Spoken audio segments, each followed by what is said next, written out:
Vous envisagez d'acheter une maison de campagne ou un chalet pour le louer sur Airbnb ou préférez-vous opter pour une location traditionnelle à long terme?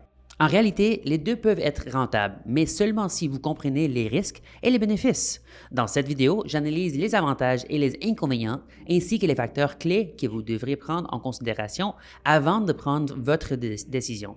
Je m'appelle LG Aguinaga de chez LG Immobilier, ici à Montréal, et j'aide les investisseurs à naviguer sur le marché de l'immobilier afin de maximiser leur rendement. Bien que je n'investisse pas personnellement dans les propriétés Airbnb, je connais des gens qui le font et ils adorent ça. Cependant, je connais aussi des investisseurs qui ne jurent que par la location traditionnelle pour sa stabilité et sa facilité.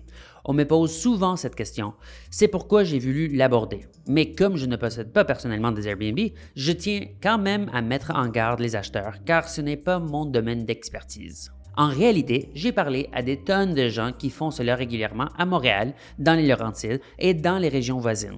Je connais donc le contexte. Mais encore une fois, c'est l'un des rares sujets que je n'aborde pas tous les jours. Alors plongeons dans le vif du sujet. Aujourd'hui, nous allons répondre à la grande question. Si vous souhaitez acheter une maison de vacances et la louer à temps partiel, devriez-vous choisir Airbnb ou une location à long terme? Nous examinerons le potentiel de profit, la gestion, la réglementation et le financement afin que vous puissiez prendre la meilleure décision en fonction de vos objectifs d'investissement. Parce qu'en fin de compte, le plus important est ce qui fonctionne pour vous. Commençons donc par les avantages et les inconvénients d'Airbnb. Le plus grand avantage, sans exception, est le potentiel de revenus plus élevé. Les propriétés Airbnb peuvent rapporter 2 à 3 fois plus par nuit qu'une location traditionnelle. Cependant, il s'agit d'une activité saisonnière et les revenus ne sont donc pas constants. Ils dépendent de la haute saison, c'est-à-dire de la forte demande pendant les mois d'été, les mois d'hiver pour les propriétés de ski et les saisons festivales. C'est à ce moment-là que les logements peuvent vraiment être complets. Lorsque ce n'est pas le cas, que vous êtes en basse saison, vous allez générer beaucoup moins de revenus, voire aucun. Il faut donc être prêt à affronter cette période. Vous devez comprendre les hauts et les bas d'un cycle du marché et même vous préparer à ce que seront les statistiques à long terme. Assurez-vous donc d'être prêt pour la haute saison et d'être en mesure de transformer rapidement les propriétés. Votre équipe de nettoyage doit être à la hauteur. Préparez-vous également pour la basse saison où vous devrez probablement ajuster vos prix un peu à la baisse afin de maintenir un taux d'occupation élevé. Même si vous ne gagnez pas autant d'argent en basse saison, tant que vous gardez votre propriété louée, vous aurez un meilleur revenu moyen tout au long de l'année. Et c'est justement l'objectif que vous poursuivez avec un Airbnb. Pour en revenir au fait que vous voulez pouvoir utiliser ce chalet pour votre usage personnel, la réalité est que si vous voulez vraiment maximiser votre retour sur l'investissement, vous allez l'utiliser pendant la basse saison, afin de ne pas absorber une grande partie de vos revenus. Cela signifie que vous allez probablement skier en mars ou en avril, ce qui n'est évidemment pas la meilleure période de l'année pour le faire. S'il s'agit d'une propriété au bord d'un lac, vous l'utiliseriez au début du printemps ou à la fin de l'automne pour maximiser vos revenus locatifs. Êtes-vous d'accord avec ce principe? Cela correspond-il vraiment à votre thèse d'investissement et à votre thèse d'utilisation de ce bien? Si c'est le cas, c'est fantastique. Cela pourrait être un excellent investissement pour vous. Si cela ne correspond pas à vos attentes, c'est l'un des plus gros inconvénients de posséder un Airbnb que vous souhaitez utiliser. Gardez donc cela en tête avant de faire l'investissement.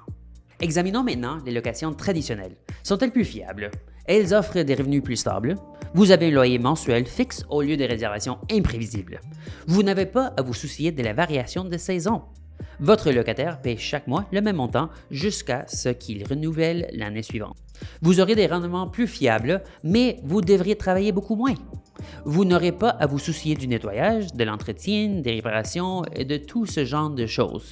En effet, dans le cas d'un Airbnb, l'usure de la propriété est beaucoup plus importante et les coûts d'entretien sont donc plus élevés. Donc oui, dans le cas d'une location traditionnelle, vous gagnerez beaucoup moins d'argent par mois que dans le cas d'un Airbnb.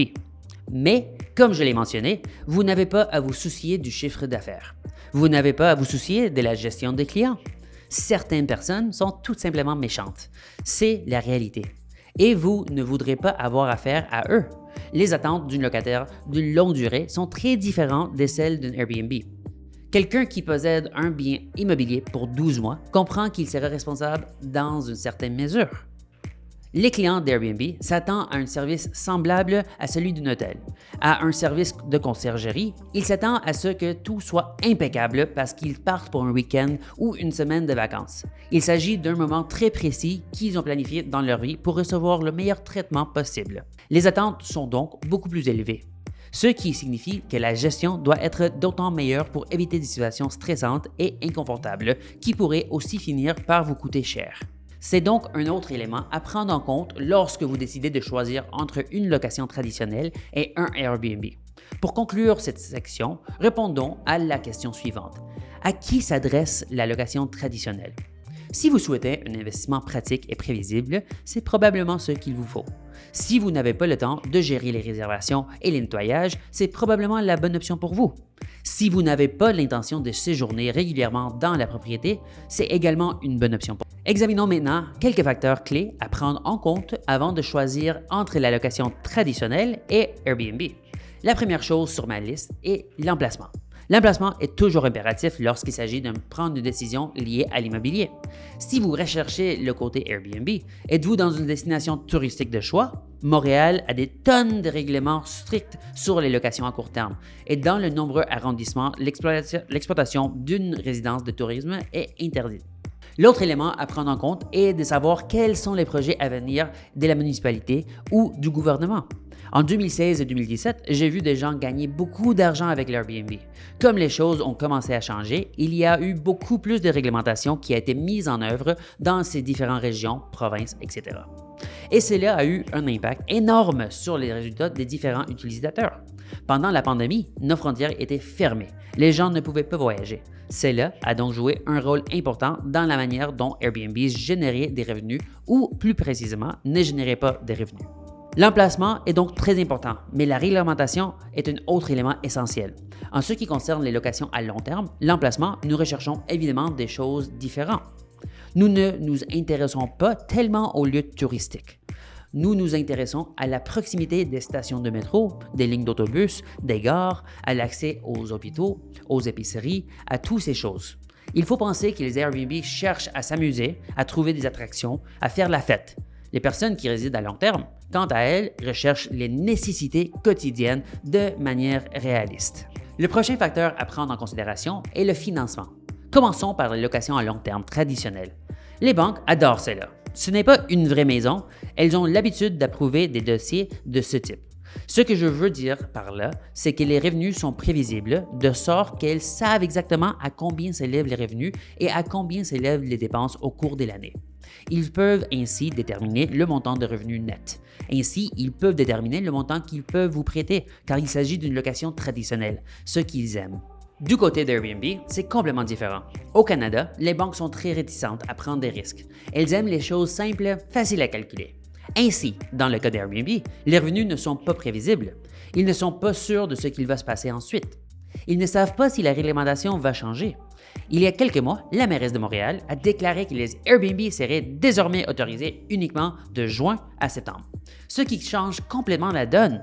Les banques vont vouloir s'assurer que vous avez une assurance adéquate. Elles vont vouloir s'assurer que vous avez votre permis de la CITQ. Tous ces facteurs jouent donc un rôle impératif dans l'obtention de votre financement. La souscription d'un prêt ou d'un achat est très différente, surtout avec un acompte de 50% par rapport à un acompte de 20%. Assurez-vous donc de bien comprendre ce à quoi ressemble votre financement pour ce bien et vous devrez peut-être vous adresser au vendeur pour obtenir un financement dans certains cas pour que cela en vaille la peine. Le troisième facteur à prendre en considération est votre utilisation personnelle. Souhaitez-vous séjourner dans cette propriété? Maintenant, si vous optez pour le tarif Airbnb, vous allez avoir deux options.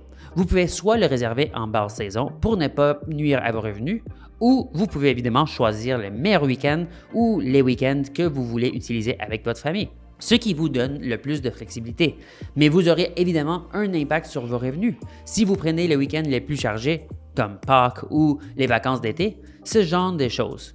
Dans le cas d'une location à long terme, par contre, vous ne pourrez pas utiliser le bien. En réalité, le locataire sera là pour une période de 12 mois, à moins que vous ne prévoyiez pas un intervalle d'1 mois entre les locataires, c'est-à-dire que vous le louez pour 12 mois, que vous le gardez 1 mois et vous le louerez 12 mois de plus, vous n'auriez vraiment pas l'accès à ce bien.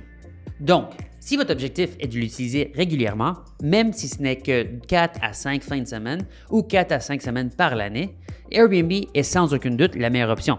Si vous êtes d'accord pour ne pas utiliser ces biens et peut-être éventuellement l'utiliser une fois par an entre deux locataires, alors la location à long terme peut être la bonne option pour vous.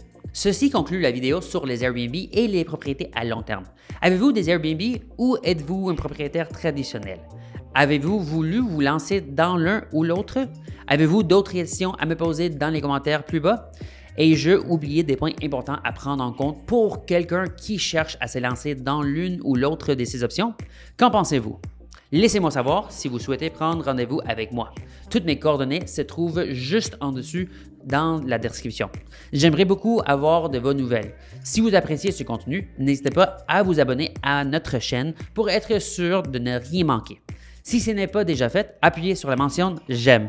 Cela nous motivera à continuer à publier du contenu pour vous. Si vous avez d'autres questions sur notre magnifique marché immobilier montréalais, il me fera plaisir de vous rencontrer. Vous pouvez même m'envoyer un message texte si vous préférez. Bonne journée et merci d'avoir regardé cette vidéo. À la prochaine!